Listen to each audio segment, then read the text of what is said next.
Hi everybody, this is Shivali Sharma. Welcome to JKSSB Adda 614. I hope you all are doing great and also preparing well for your exam.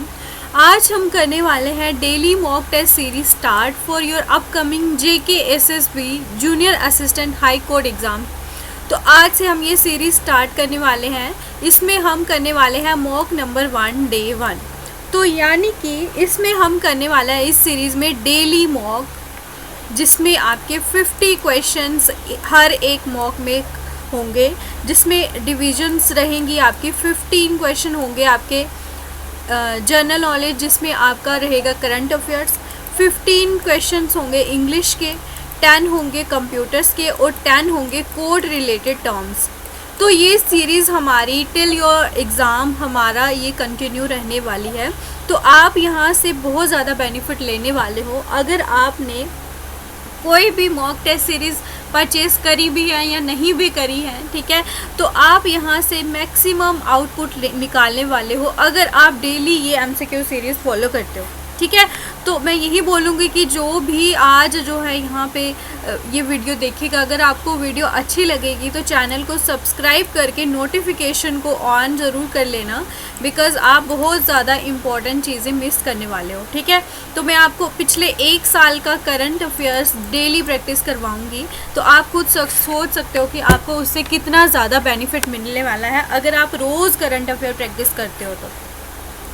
तो इसी के साथ start करते हैं हमारा आज का फर्स्ट क्वेश्चन, जिसका क्वेश्चन है who inaugurated India's longest cable stayed bridge in Gujarat Dwarka.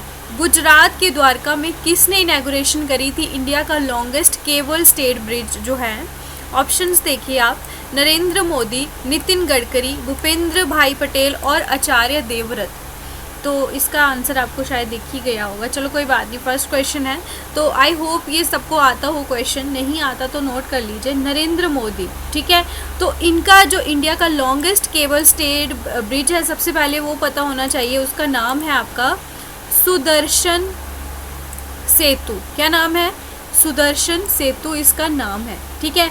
और ये गुजरात में है, ये पता होना चाहिए। ये आपका ओखा को कनेक्ट करता है बेत, BEYT, ठीक है। ओखा को बेत द्वारका आइलैंड के साथ कनेक्ट करता है और इसकी कॉस्ट रही थी आपकी 979 करोड़। कितनी रही थी? 979 करोड़ इसकी टोटल आपकी कॉस्ट रही थी। और इसका जो फाउंडेशन रखी गई थी वो 2017 में प्राइम मिनिस्टर मोदी जी ने ही रखी गई थी। तो इतना आपके लिए जानना काफ़ी इम्पॉर्टेंट है। और नेक्स्ट क्वेश्चन देखेंगे हम। SECI unveils India's largest solar battery project pioneering renewable energy innovation in dash as of February 2024। तो अभी रात के 12 बजे हैं और कुत्ते बहुत भौंक रहे हैं, अवॉइड कीजिए ये आवाज़। तो इंडिया का सबसे बड़ा सोलर बैटरी प्रोजेक्ट यानी कि solar energy corporation of India, जिसकी शॉर्ट फॉर्म है आपकी SECI, इसने आपका कब लाया था और कौन सी जगह में लाया था? फरवरी 2024 में लाया था। और कौन सी जगह में लाया था? इम्पॉर्टेंट क्वेश्चन है। इसका राइट आंसर है आपका छत्तीसगढ़। छत्तीसगढ़ में है ये आपका SECI ने अनवील करा है। Next question, who laid foundation stone for the country's digital national museum of epigraphy at the Salar Jung museum Hyderabad. Next question है, which Indian state has declared the Kaji nimbu lemon, जिसको हम बोलते हैं, उसका स्टेट फ्रूट इन्होंने डिक्लेयर किया फरवरी में 2024 में। ऑप्शंस हैं असम, मेघालय, मणिपुर और मिज़ोरम। तो इस क्वेश्चन का राइट आंसर है आपका असम, ठीक है। तो असम ने इसको डिक्लेयर किया है स्टेट फूड अपना, जिसमें आपको ये चीज़ें पता होनी चाहिए। काजी नींबू जो इनके जो चीफ मिनिस्टर हैं बिस्वा शर्मा, कौन? बिस्वा शर्मा, ये जो है असम के चीफ मिनिस्टर ने ये आपका डिक्लेयर किया था। तो मेन चीज़ें आपको यही पता होनी चाहिए। Next question, what is the purpose of purple fest inaugurated by president Draupadi Murmu. जो पर्पल फेस्ट था जो आपका द्रौपदी मुर्मू ने इनैगोरेशन करी थी इसकी, तो इसका मेन आपका क्या रोल था, क्या पर्पस था इसका? काफ़ी ज़्यादा इम्पॉर्टेंट क्वेश्चन है ये। तो इस क्वेश्चन का राइट आंसर है to empower person with disabilities. ठीक है, जो भी डिसेबल पर्सन है उनको एम्पावर करने के लिए ये पर्पल फेस्ट इन्होंने इनैगोरेट करा था। कहाँ पे करा था इनका? अमृत उद्यान एट राष्ट्रपति भवन। कहाँ पे? अमृत उद्यान एट राष्ट्रपति भवन में इनका इनैगोरेशन करा। और ये आपका इसके अलावा आपको पता होना चाहिए गोवा में, ठीक है, गोवा में इंटरनेशनल पर्पल फेस्ट हुआ है। कौन सा? गोवा में इंटरनेशनल पर्पल फेस्ट हुआ है, वो आपका जनवरी में हुआ था 2024 में। यहाँ पे जो department of empowerment of person with disabilities, जिन्होंने मिनिस्ट्री ऑफ सोशल जस्टिस के अंदर ये सारा का सारा पर्पल फेस्ट ऑर्गेनाइज करा था। ठीक है, तो ये आपको मेन चीज़ें पता होनी चाहिए। और प्रेसिडेंट ने भी आपका राष्ट्रपति भवन में ये इनैगोरेट करा था, तो ये चीज़ें दोनों की दोनों पता होनी चाहिए। तो इसमें ज़्यादा से ज़्यादा आपको बता दूँ 10,000 से भी ज़्यादा दिव्यांगगण, ठीक है, ये इन्होंने इस फेस्ट में जो है यहाँ पे हिस्सा लिया था। Next question, What is the name of campaign launched by government in higher education institutional with the aim of encouraging young voters to vote? तो ये जो कैंपेन लॉन्च किया गया है गवर्नमेंट के द्वारा हायर एजुकेशनल इंस्टीट्यूशंस में, उनका एम क्या है कि यंग वोटर्स को वोट करना, ठीक है, उनको एनकरेज करना वोट करने के लिए। तो ऑप्शंस काफ़ी क्लोज हैं। मेरा वोट मेरा देश, हर वोट हर एक आवाज़, मेरा पहला वोट देश के लिए और नन ऑफ दी अबव। तो इसका राइट आंसर है आपका मेरा पहला वोट देश के लिए। तो ये गवर्नमेंट ऑफ इंडिया ने लॉन्च किया है। मेन चीज़ इसके बारे में पता होनी चाहिए ताकि जितने भी हमारा अभी यूथ है उनको ये इंश्योर कराया जाए कि किस तरह से उनके पार्टिसिपेशन से उनके एक वोट की कीमत किस तरह से एक पूरी की पूरी डेमोक्रेसी को बदलने की हिम्मत रखती है। तो ये मेन चीज़ इसका मेन फोकस था। और ये कैंपेन आपका ऑर्गेनाइज़ किया गया था अक्रॉस द कंट्री 6 मार्च तक, ठीक है, 6 मार्च तक ये ऑर्गेनाइज करा गया था। तो ये चीज़ें पता है। Next question, which port is being inaugurated by prime minister Narendra Modi as the country's first green hydrogen hub port? Country का पहला ग्रीन हाइड्रोजन हब पोर्ट। पहला जो चीज़ें होती हैं तो वो मोस्ट इम्पॉर्टेंट हो जाती हैं, ठीक है। तो पहले से आप बहुत सारी चीज़ें याद भी रख सकते हो आई थिंक। ऑप्शंस देखेंगे हम, V O Chidambaram port, Paradip port, Kandla port और मोरमुगांव पोर्ट। तो इस क्वेश्चन का राइट आंसर आपका वीओ चिदम्बरनार पोर्ट। क्या है? चिदम्बरनार पोर्ट। ये आपका कहाँ पे है ये चीज़ पता होनी चाहिए। और ये कंट्री का पहला, इंडिया का पहला ग्रीन हाइड्रोजन हब पोर्ट है। ये चीज़ें आपको पता होनी चाहिए इसके बारे में। तो जिसमें आपके 12 मेजर पोर्ट हैं, ठीक है, ये भी उनमें से एक है हमारे इंडिया में। और ये आपका तमिलनाडु में है। कहाँ पे है? तमिलनाडु के, यहाँ पे आपको तमिलनाडु के थूथुकुडी में है ये एग्जैक्टली। आपको ये चीज़ पता होनी चाहिए, ठीक है। और नेक्स्ट क्वेश्चन देखेंगे हम। 50 क्वेश्चन है तो जल्दी करना पड़ेगा। कौन सी एंटिटी रिस्पॉन्सिबल है डिज़ाइन डेवलपमेंट एंड कंस्ट्रक्शन की किसकी? इंडिया की जो पहली fully indigenous hydrogen fuel catamaran ferry vessel, इसकी इनॉग्रेशन भी प्राइम मिनिस्टर ने करी हुई है। तो पहली को क्या है? हमारी कंट्री में बनी हुई hydrogen fuel cell catamaran ferry vessel, ये बहुत बड़ा इसका नाम है। तो ये इंडिया में बनी हुई है और पहली है। और इसको डिज़ाइन एंड डेवलपमेंट किसने करी है? तो वो एंटिटी काफ़ी ज़्यादा, ऑर्गेनाइजेशन काफ़ी इंपॉर्टेंट हो जाती है। तो इस क्वेश्चन का राइट आंसर है, आपको जल्दी से जल्दी गेस करना है, इसका है आपका कोचिन शिपयार्ड, ठीक है। तो कोचिन शिपयार्ड ने ये आपका सारा का सारा डिज़ाइन करा है। ये चीज़ आपको पता होनी चाहिए। Next question, where was India's first all girls Sainik school inaugurated in January 2024? Options देखिए इसके, और इसका सही आंसर है आपका वृंदावन, उत्तर प्रदेश में। ये आपका इंडिया का पहला गर्ल्स, सिर्फ इसमें सारी की सारी गर्ल्स हैं, सैनिक स्कूल है, ये उत्तर प्रदेश में है। और ये इनिशिएटिव किसने रखा था? आपके रक्षा मंत्री श्री राजनाथ सिंह, जो कि आपके डिफेंस मिनिस्टर हैं, ठीक है, राजनाथ सिंह ने इसका इनिशिएटिव रखा था। और ये आपका जो एक हमारे पूरे मतलब इंडिया का एक टोटल हमारा एजेंडा है कि हमने 100 न्यू सैनिक स्कूल बनाने हैं, ये उसका एक पार्ट है, ठीक है।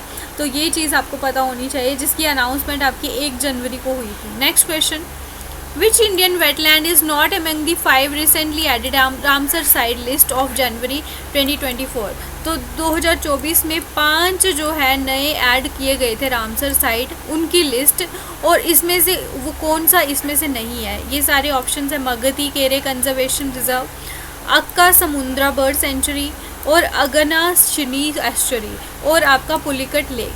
तो जल्दी से आपने इसकी आंसर बतानी है। तो टोटल अगस्त तक आपकी 85 टोटल रामसर साइट्स हो चुकी हैं इंडिया में, और जो नई 5 एडिड हुई थी उसमें ये भी थी, ये भी थी, ये भी थी, ठीक है। इसके अलावा आपकी थी लॉन्गवुड शोला, ठीक है, लॉन्गवुड शोला जो कि तमिलनाडु में है, और आपकी करायवेती, करायवेती KARAIVETTI, करायवेती वर्ड सेंचुरी, ये तमिलनाडु है। और ये सारी आपकी मतलब 2 मैंने बताई, लॉन्गवुड शोला और करायवेती, ये तमिलनाडु में है, और ये सारी की सारी मगध, अंका समुद्रा और अगनाशिनी, ये आपकी कर्नाटका में है। टोटल 5 होंगी। तो इसका सही आंसर है आपका पुलिकट लेक। तो पुलिकट लेक जो है ये आपकी ऐड नहीं हुई है, ये याद रखना है। Next question, Which of the following languages have been recently included as one of the 9 classical languages of India under the new educational policy? तो इसके तहत आपकी कौन सी एक नई जो 9 क्लासिकल लैंग्वेजेस है हमारी, उसमें से एक है जो कि अभी रिसेंटली उसको इंक्लूड किया गया है नेशनल एजुकेशनल पॉलिसी के अंदर। तो ये काफ़ी इम्पॉर्टेंट क्वेश्चन है, बिकॉज ये जो है ऑप्शंस देख के आप जो है इन तीनों में कंफ्यूज हो गए, ओडिया, मलयालम एंड तेलुगु, लेकिन इसका सही आंसर है आपका फ़ारसी, ठीक है। तो फ़ारसी जो है इंडिया की नई क्लासिकल लैंग्वेज है, ठीक है, न्यू क्लासिकल लैंग्वेज है, और इसको डिसाइड किया गया था फ़ारसी को कब किया गया था, जब हमारे external affair minister S Jaishankar, आपको पता होगा, जब इन्होंने 2 डे विज़िट के लिए गए थे। कहाँ पे गए थे? ये ईरान में गए थे। तो ईरान में गए थे, वहाँ का जो भी कल्चरल एंड लिंग्विस्टिक कनेक्शन है हमारा इंडिया एंड ईरान के बीच में, और फ़ारसी जिसको आप क्या बोलते हो, पर्शियन बोलते हो, और ये आपकी इंडो ईरानियन लैंग्वेज है। क्या है? आपकी इंडो ईरानियन लैंग्वेज है। तो इसी वजह से आपको ये चीज़ें आपकी यहाँ पे ऐड हुई हैं। और जब फ़ारसी जो है इंक्लूड नहीं हुई थी, इंडिया की टोटल कितनी लैंग्वेजेस थी आपकी? 6 थी, जिसमें थी आपकी तमिल, संस्कृत, कन्नड़, तेलुगु, मलयालम एंड ओडिया। तो तमिल सबसे पहली थी आपकी, और इसी तरह से अभी जो है फ़ारसी भी है, और ये चीज़ें आपको पता होनी चाहिए, ठीक है। अभी 9 है total. Next, which state in India witnessed the first officially confirmed sighting of rare Tibetan brown bear? तो ये जो तिब्बतन ब्राउन बियर है, ये आपका इंडिया में कहाँ विटनेस हुआ? ये पहला ऑफिशियली कंफर्म एक जो है दिखा था, ये ब्राउन बियर कहाँ पे दिखा था? तो ये काफ़ी इम्पॉर्टेंट है। ये दिखा था आपका सिक्किम में, ठीक है। तो सिक्किम में ये दिखा था, तो ये इम्पॉर्टेंट हो जाता है, और ये पहला था ऑफिशियली, यहाँ पे कंफर्म कर दिया गया था कि हमें ये दिखा यहाँ पे। तो ये इसी वजह से आपको पता होना चाहिए। Next question, what is the total height of statute of social justice? जो कि आपका स्टैचू ऑफ सोशल जस्टिस है, इसकी टोटल हाइट कितनी है? जिसको किसने इनैगोरेट किया? Former chief minister Jagan Mohan Reddy ने इनैगोरेशन करी है इसकी। तो इसका सही आंसर जल्दी से बताइए, जो कि है आपका 206 फीट, ठीक है। ये आपका किसको डेडिकेटेड है? ये स्टैचू आपका BR अम्बेडकर जी को, ठीक है, डॉक्टर BR अम्बेडकर जी को। विजयवाड़ा में है ये इम्पॉर्टेंट हो जाता है। और ये अम्बेडकर स्टैचू जो आपका मतलब एक स्टैचू ऑफ इक्वालिटी भी है, जो भी आपका अम्बेडकर का ही है, और ये दुनिया का लार्जेस्ट है आपका स्टैचू ऑफ इक्वालिटी, जो आपका हैदराबाद में है। तो उसकी हाइट है आपकी 125 125 फीट है उसकी हाइट। तो ये उसका एग्जैक्टली आपका रेप्लिका है। तो इस तरह से आपको इतना याद नहीं रखना, बस आपको ये पता होना चाहिए इसकी कॉस्ट थी आपकी 404 करोड़, ठीक है। नेक्स्ट क्वेश्चन, जनवरी 2024 में कौन सी सिटी में आपका अटल सेतु इनैगोरेट हुआ था? तो ये तो सबको आना चाहिए। तो इस क्वेश्चन का सही आंसर आपका मुंबई। तो मुंबई में है ये आपका अटल सेतु, यानी कि लॉन्गेस्ट सी ब्रिज है, ठीक है। लॉन्गेस्ट सी ब्रिज है जो इंडिया का, वो आपका मुंबई में है, जिसका आपका नाम है आपका अटल सेतु। तो ये काफ़ी इम्पोर्टेंट है।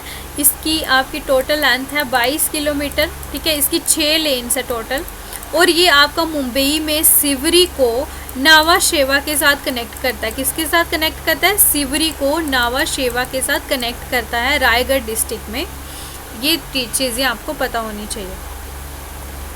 नेक्स्ट है सिमलीपाल की चटनी, विच इज़ इन जनवरी 2024, जिसको जीआई टैग मिला था। ये कौन सी स्टेट से बिलोंग करती है?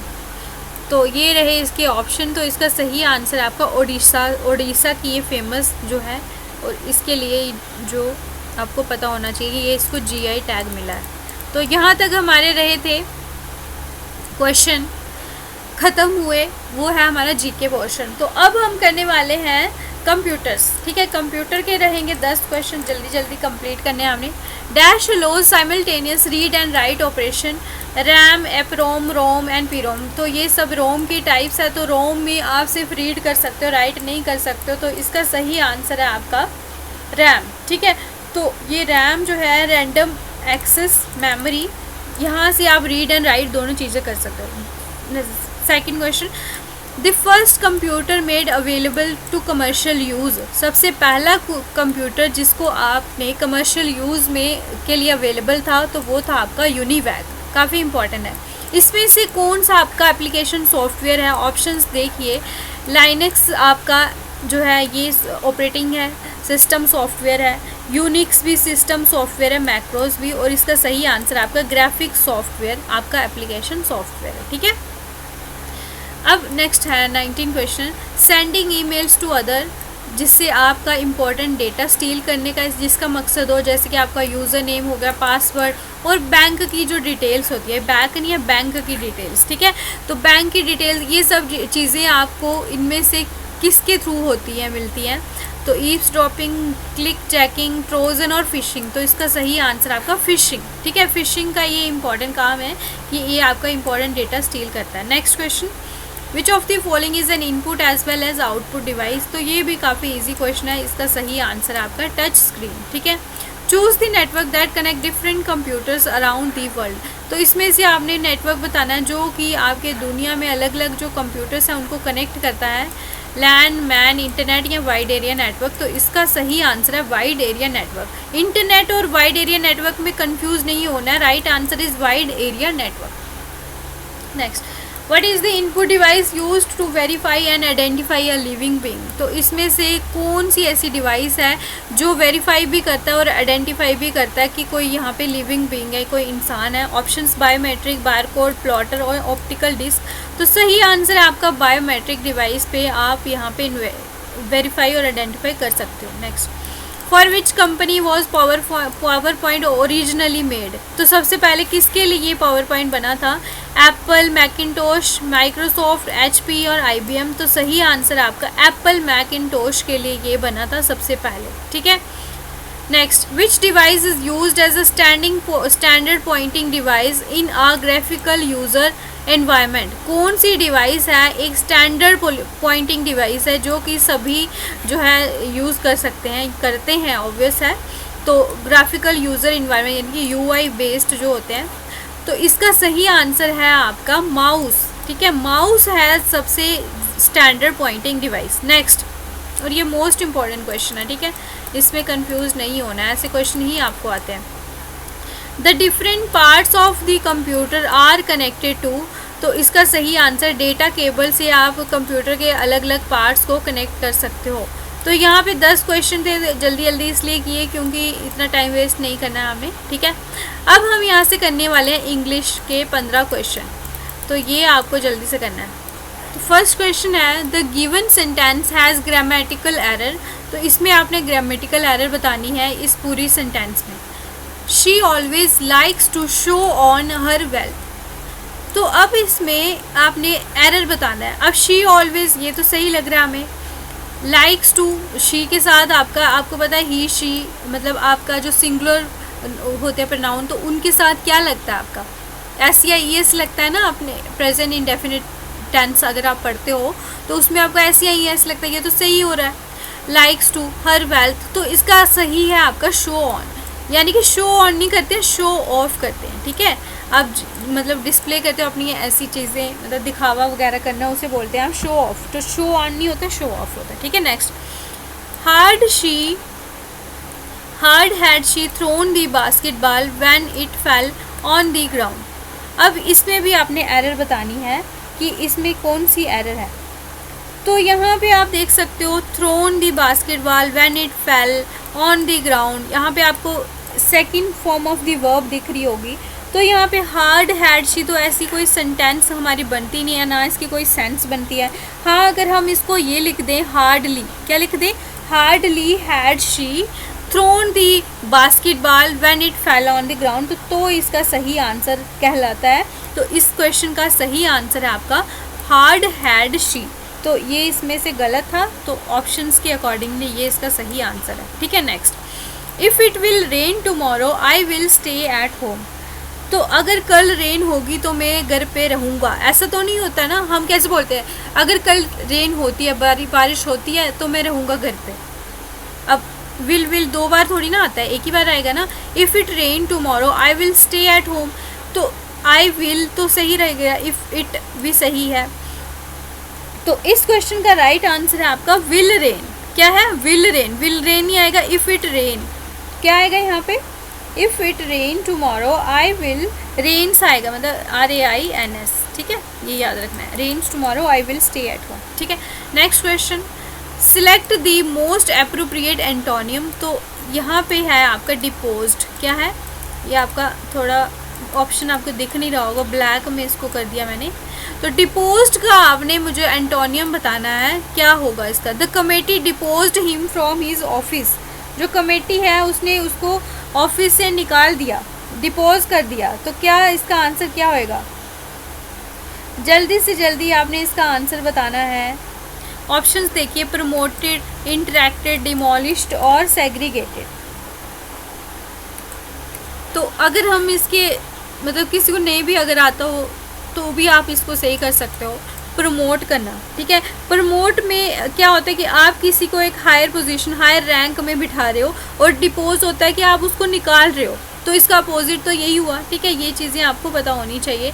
बाकी इंटरेक्ट करना किसी के साथ, और ये तो पता ही है आपको। डिमोलिश क्या होता है कि जब आप किसी भी बिल्डिंग वगैरह को डिस्ट्रॉय करते हो।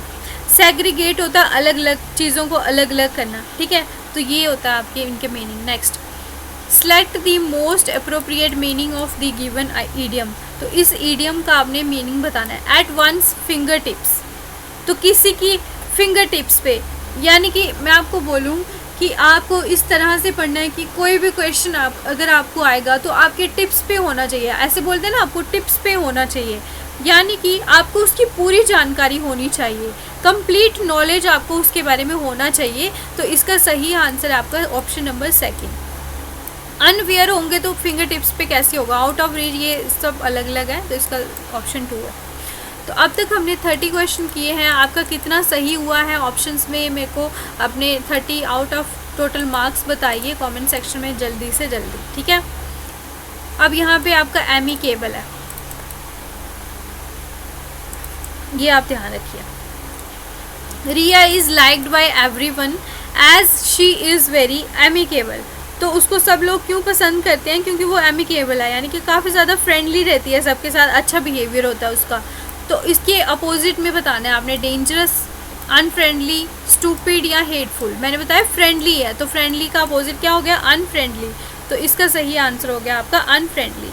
हेटफुल हो गया जिससे आप बहुत ज़्यादा नफरत वगैरह करते हो, ठीक है। स्टूपिड तो आपके मूर्ख इंसान हो गए, ठीक है, जिसमें इंटेलिजेंस कम होती है। डेंजरस, खतरनाक। नेक्स्ट, इस पर आपने अप्रोप्रिएट ऑप्शन बताना है। It took 4 hours straight to dash the deal with the regional company. तो उनको कितना टाइम लग गया, 4 घंटे लग गए आपके डील को क्या करने के लिए। डील को क्या करते हो आप, डील को करते हैं हम क्लोज, ठीक है। तो ये आपको ध्यान रखना है कि जब भी आपको इस तरह का अगर ऑप्शन आता है तो डील को हमेशा जो है यही टर्म यूज़ करते हैं हम इसको, कि जब आपका जो एग्रीमेंट होता है किसी के साथ, जब वो फाइनलाइज हो जाता है तो ये होता है आपका क्लोज द डील, ठीक है। यानी कि वो कंफर्म है तो आपने डील क्लोज कर दी। बाकी की जो ऑप्शंस है जैसे कि आपका हो गया परफॉर्म, हो गया गेट, हो गया स्टॉप, हो गया, तो ये आपके बिजनेस ट्रांजैक्शन में फिट नहीं बैठते हैं, तो इसी वजह से इसका सही आंसर है आपका option number D. Next, select the most appropriate meaning of the underline idiom Teja followed his friend's advice so he is dash. अब यहाँ पे था आपका so he is in deep water, क्या है, डीप वाटर, तो ये याद रखिए आप। तेजा ने अपने फ्रेंड की एडवाइस मानी, तो इसी वजह से वो अभी मतलब गहरे समुद्र में, गहरे पानी में पड़ चुकी है। अब कोई गहरी जगह पे डूब रहा हो तो वो क्या होता है, वो परेशान होता है ना, गुड पोजीशन में कैसे होगा वो, ठीक है। डायलेमा में तो इसका कोई वो ही नहीं पड़ता है, वो परेशान होगा। डायलेमा होता है कि दो चीज़ों में आप कंफ्यूज हो रहे हो कि कौन सी चीज़ करूँ कौन सी नहीं करूँ। डीप थॉट्स तो कहाँ आएंगे जब वो मर रहा होगा पानी में, तो यानी कि इन ट्रबल, इसका सही आंसर होगा इन ट्रबल, मुसीबत में होना। तो इसी वजह से जो भी आपके दोस्त वगैरह होते हैं ज़्यादा उनकी बातें सुननी नहीं है अगर कोई बकवास करते हैं। हाँ, अगर कोई सही एडवाइस देते हैं आपको लग रहा है तो वो आप मान लो, बट ऐसे नहीं कि अंधाधुंध बिलीव करो किसी पे भी, क्योंकि आज का टाइम बहुत ख़तरनाक है, किसी पे भरोसा नहीं करना, ठीक है। अपनी बात करो और अपने काम से मतलब। Select the most appropriate antonym of the word beautiful. यहाँ पे क्या है आपका ब्यूटीफुल, तो ब्यूटीफुल की आपने एंटोनियम बतानी है, तो ये सबको ही आना चाहिए। इसका सही आंसर है आपका अगली, ठीक है। तो अगली जो है ब्यूटीफुल हो गया सुंदर, अगली क्या हो गया जो बदसूरत होता है। और स्टिंगी क्या होता है, ये होता है आपका कंजूस। क्या होता है आपका स्टिंगी, कंजूस वगैरह जो इंसान होता है ना। और स्लिमी होता है जो चिकना, ठीक है, ये आपको याद रखना है, स्लिमी आपका होता है चिकना। उसके अलावा पंजेंट होता है आपका तीखा। तो ये सारे मीनिंग्स ये भी आपसे पूछ सकते हैं बाद में भी, तो ये आपको याद रखना है, ठीक है। Next question, select the incorrect spelled word. इसमें से आपने इनकरेक्ट बताना है, इसमें से कौन सा है। ऑप्शंस देखिए आप, एक्वायर, कॉन्ग्रेचुलेट, कैटेगरी या फिर हाइजीन। कॉन्ग्रेचुलेट तो सही है, कैटेगरी भी सही है, हाइजीन भी। तो एक्वायर की स्पेलिंग होते हैं ACQUIRE, तो इसका सही आंसर आपका एक्वायर, ठीक है। Next question, the Rocky terrain made the hike difficult and strenuous, STRENOUS, ठीक है। तो जो बहुत मतलब बड़े बड़े जो चट्टानें थी, ठीक है, क्योंकि वो सही प्लेन एरिया नहीं था, उसका जो टेरेन था वो एरिया था वो रॉकी था, ठीक है। और जो चढ़ाई वहाँ थी वो उसकी वजह से काफ़ी ज़्यादा डिफ़िकल्ट हो गई। तो इससे क्या होगा, डिफ़िकल्ट होगा कोई चीज़ तो, और स्ट्रेनस होगा तो यानी कि वो काफ़ी ज़्यादा थकाने वाली चीज़ थी। स्ट्रेनस क्या होता है, जिसमें आपको बहुत ज़्यादा हार्डवर्क करना पड़ता है, एफर्ट्स करने पड़ते हैं, जिससे आप बहुत ज़्यादा थक जाते हो। तो इसके अपोजिट कौन सा वर्ड आएगा आपका, ईजी, ठीक है। जो चीज़ आसानी से हो रही है, एक होता है डिफ़िकल्ट, ईजी, तो ये आपको आसानी से आना चाहिए। नेक्स्ट क्वेश्चन, यहाँ पे आपने बताना है कि यहाँ पे इस वर्ड को क्या आप रिप्लेस कर सकते हो। यहाँ पे लिखा हुआ है विच विल, क्या लिखा हुआ विच विल। ऑप्शन क्वेश्चन देखिए, children should avoid giving out personal details online which will identify them on their location. तो इसको आपने सब्सटीट्यूट करके इसकी जगह पे कौन सा वर्ड आप यहाँ पे यूज़ कर सकते हो। तो इसका सही आंसर जल्दी से बताइए, ये तो काफ़ी ज़्यादा इजी क्वेश्चन है। तो इसका सही आंसर आपका होगा दैट कुड, ठीक है। तो जो बच्चे हैं उनको अपनी पर्सनल डिटेल ऑनलाइन नहीं देनी चाहिए, जिसकी वजह से उनकी लोकेशन भी ट्रैक कर सकते हैं, ठीक है। तो दैट कुड यहाँ पे सही आएगा। Next, select the incorrect word. इसमें से इनकरेक्ट बताइए, ऑप्शंस पढ़िए जल्दी से और इसका आंसर बताइए। ब्रिटेन सही है इसके स्पेलिंग, टॉट के भी सही हैं, डिस्टिंग्विश्ड के भी सही हैं, एकेडमिशियन के गलत हैं, ठीक है। इसका सही आंसर है आपका एकेडमिशियन। तो यहाँ पे एम जो है ना ये आपका गलत हो गया, यहाँ पे एम के बाद आपका आई आना था, फिर आपका सही हो जाना था एकेडमिशियन, ठीक है। Next, select the antonym of resistance. Resistance की आपने एंटोनियम बतानी है, तो यानी कि इसका अपोजिट मीनिंग। तो रेजिस्टेंस होता है आप किसी, यहाँ पे RESIS है, ठीक है। रेजिस्टेंस होता है आप किसी का प्रतिरोध वगैरह कर रहे हो, ठीक है। कोई भी आपका कोई भी ऐसा अटैम्प्ट जो आप किसी के एक्शन को मतलब रोक रहे हो वो चीज़ करने से, यानी कि कोई आप आर्ग्यूमेंट से किसी को रोक रहे हो इस तरह से, और जो टॉलरेंस होता है आप उसको बर्दाश्त कर रहे हो, रेजिस्टेंस में आप रोकते हो, बर्दाश्त नहीं करते हो, टॉलरेंस में आप बर्दाश्त कर रहे हो। तो इसका ऑप्शन आपका होगा ए, ठीक है। तो ये आपने याद रखना है। बाकी टेंडरनेस होता है कि आप काफ़ी ज़्यादा नम्र बिहेव मतलब जेंटल हो, काइंड हो, ठीक है। अवेयर होता है कि आप जागरूक हो, ठीक है। उसके अलावा रिलायंस होता है आप किसी के ऊपर डिपेंड हो। तो ये चीज़ें आपको पता होनी चाहिए। अब यहाँ पे आपने वन वर्ड सब्स्टिट्यूट बताना है, hospital for the mental illness. तो जो लोग मेंटल होते हैं उनके लिए कौन सी हॉस्पिटल होती है ये तो बताने की ज़रूरत नहीं है, तो किसी को यहाँ जाना ना पड़े, भगवान से यही प्रे है। तो इसका सही आंसर आपका असाइलम, बोलते हैं ना मेंटल असाइलम, ठीक है। शेल्टर क्या होता है, किसी को आप कोई स्थान दे रहे हो रहने के लिए, ठीक है, आश्रय दे रहे हो। बाकी आपका ड्रगिस्ट वगैरह जो होते हैं, जो आपके ड्रग्स वगैरह लेते हैं। हैंगर, जो हैंगर क्या होता है कि एक बहुत बड़ी बिल्डिंग होती है, ठीक है, जिसके बहुत बड़ा एक फ्लोर एरिया होता है जिसमें आपके जो जहाज वगैरह होते हैं ना उनको रखने के लिए, ठीक है, विमानशाला इसको आप बोलते हो। तो यहाँ पे हमारे इंग्लिश के 15 क्वेश्चन कंप्लीट होते हैं। जल्दी से आपने स्कोर बताना है, आपके 15 में से कितना स्कोर रहा। अब यहाँ पे 10 क्वेश्चन हम करेंगे कोड रिलेटेड टर्म्स। अब यहाँ से हम करने वाले हैं इसका first question, the first female जज of high court of Jammu and Kashmir and Ladakh. तो high court of Jammu Kashmir and Ladakh की पहली फीमेल जज बतानी है आपने। एक होती है आपकी चीफ जस्टिस और एक है आपके जज। तो ये इसमें आपने कंफ्यूज नहीं होना है। ऑप्शन है आपके सिंधु शर्मा, गीता मित्तल, अन्ना चंडे या फिर लैला सेठ। तो इस क्वेश्चन का सही आंसर आपका सिंधु शर्मा। और पहली चीफ जस्टिस जो थी हमारी Jammu and Kashmir high court की वो थी आपकी Gita Mittal. Next, the tenure of जज of supreme court. Supreme court की जो जज है उसका टेन्यूर कितना होता है, 5 years, 6 years, 7 years और नन ऑफ दीज।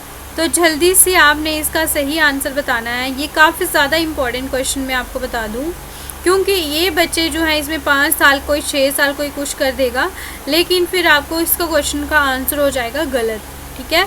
तो ये आपने इसके बारे में अच्छे से पढ़ के जाना है। इसका आंसर है नन ऑफ दी अबव।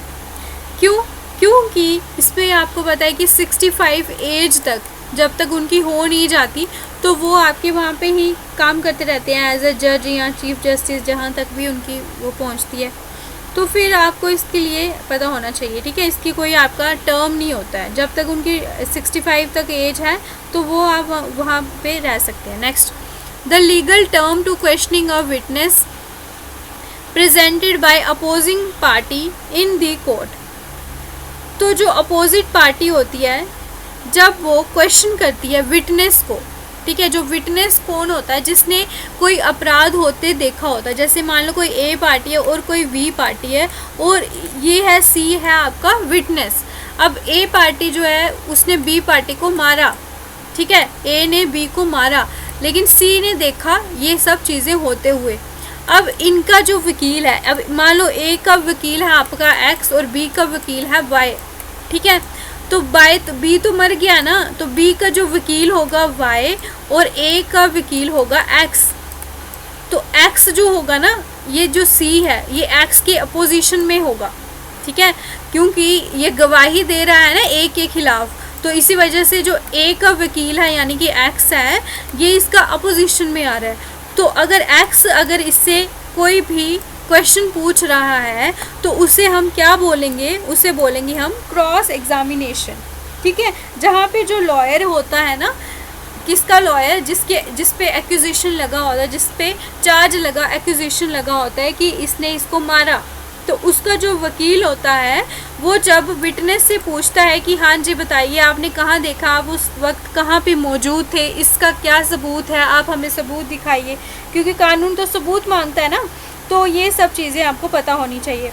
और इंटरलोक्यूटरी जो होती है ना, इंटरलोक्यूटरी ये होती है आपके टेम्परेरी ऑर्डर्स, ठीक है, या फिर ये समन होते हैं जिसमें कोर्ट एक नोटिस देता है कि आपको अभी कोर्ट में आना है, ठीक है। तो और डिस्क्लोज़र जो होता है ना, यहाँ पे आप अपने जो भी एविडेंस होते हैं ना वो एक्सचेंज करते हो। डिस्क्लोजर में क्या होता है, ये प्रोसेस होता है। Disclosure is a process of exchanging evidence. तो ये चीज़ें आपको पता होनी चाहिए, ठीक है। इंटरलोकेटरी क्या हो गया आपका और डिस्क्लोजर, ये सब चीज़ें। और समन, इंटरलोकेटर हो गया टेम्परेरी ऑर्डर, क्या हो गया टेम्परेरी ऑर्डर। समन तो आपको पता ही है, जो कोर्ट जो नोटिस देता है कि आपको कोर्ट में अपेयर होना है।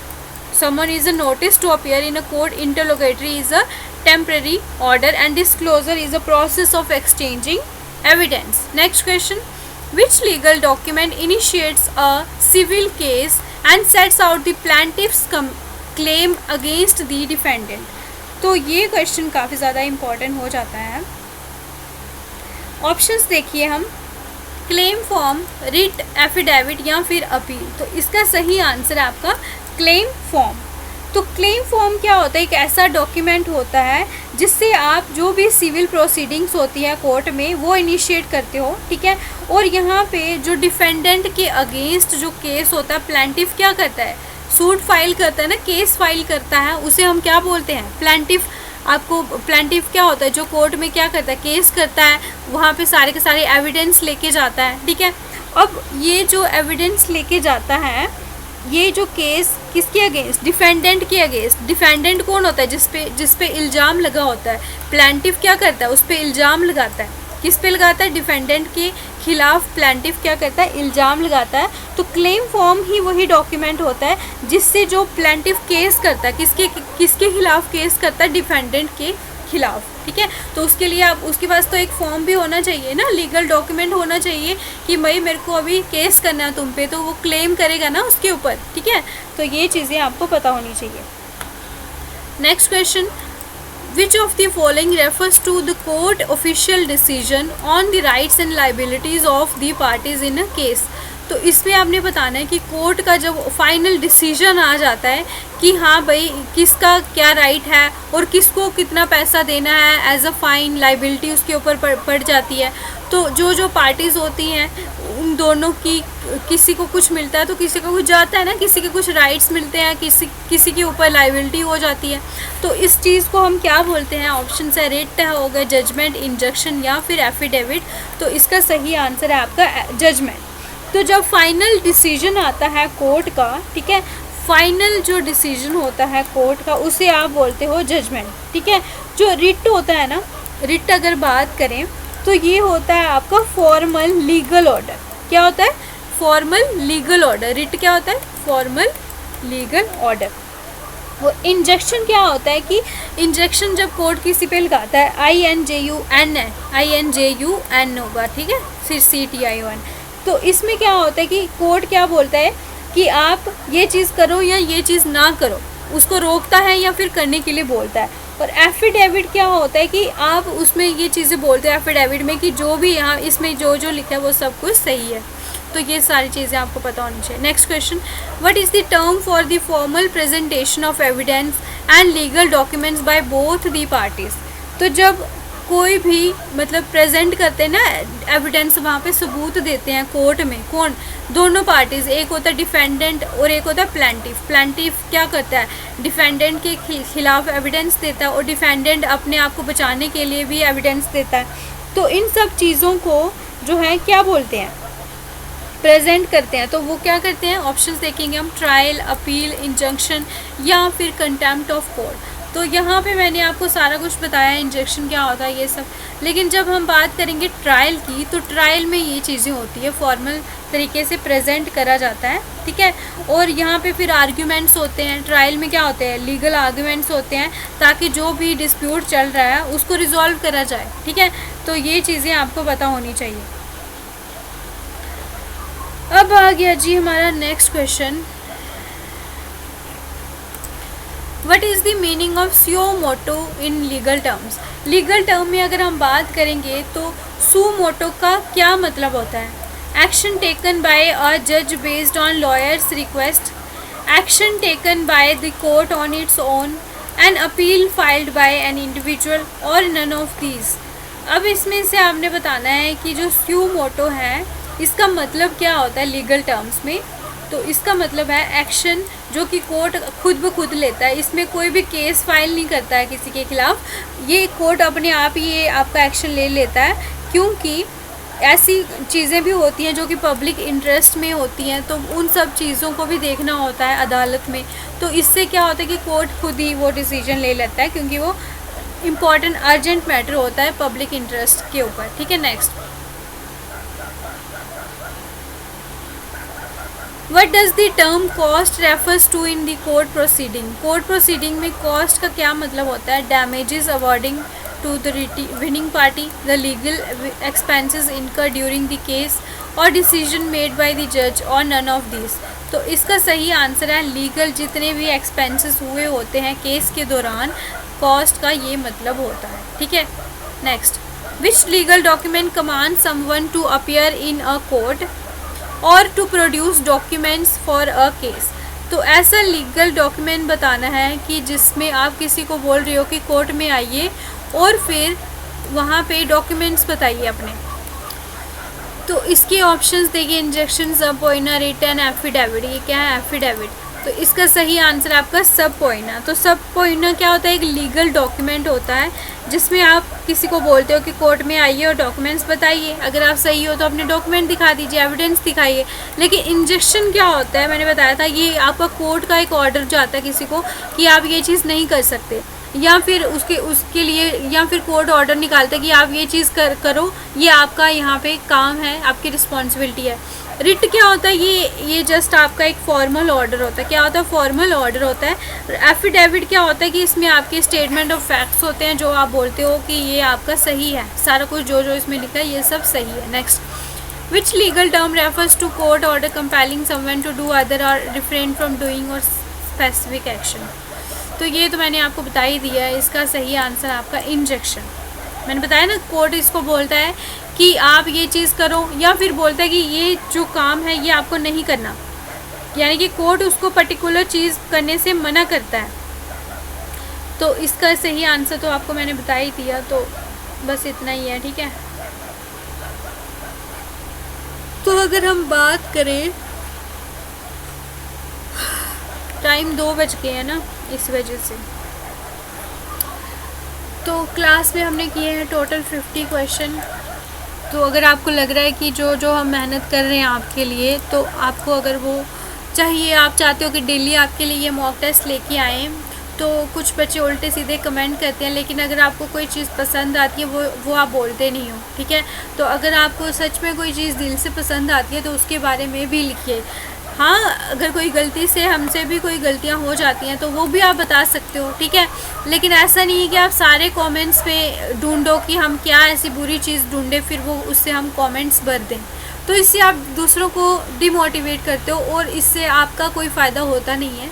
हाँ, डिमोटिवेट अगर आप किसी को करते हो तो वो एक दिन डिमोटिवेट रहेगा, 2 दिन रहेगा, 3 दिन रहेगा, लेकिन ज़्यादा देर तक आप किसी को भी कुछ करने से रोक नहीं सकते हो। अगर वो इंसान दिल से चाहता है कि मुझे ये चीज़ करनी है, तो मुझे उन चीज़ों से फ़र्क पड़ता नहीं है। आपने जो बोलना है गलत, आप बोलते रहिए। हाँ, मैं उन लोगों के लिए वीडियो ज़रूर बनाऊंगी जिनको इससे फ़ायदा मिलता है। तो उन्हीं लोगों से रिक्वेस्ट है कि अगर आपको लेक्चर अच्छा लगता है तो कमेंट्स में ज़रूर बताइए, और अपने स्कोर्स भी ज़रूर मेंशन किया कीजिए, क्योंकि अगर आपने नहीं करे तो मैं फिर 10 या 20 क्वेश्चन मैं भी ऐसे ही करूँगी जो दूसरे चैनल वाले करते हैं। 20 क्वेश्चन लगाते हैं, 1 घंटा आपका खाते हैं। ठीक है, तो फिर आपको उससे कितना ही फ़ायदा हो जाएगा। फिर बाद में रिज़ल्ट आता है तो वो इजी क्वेश्चन दिखाएंगे कि ये देखो, ये भी हमारे मॉक टेस्ट से आया था, जबकि वो क्वेश्चन सबको ही आते होते हैं। ठीक है, तो बाकी चलिए मिलते हैं हमारे नेक्स्ट लेक्चर में। तब तक आप हमारे चैनल को लाइक कीजिए, शेयर कीजिए, सब्सक्राइब कीजिए और कमेंट कीजिए। ठीक है, thanks for watching. Do like, share and comment. JK SSB Adda 614।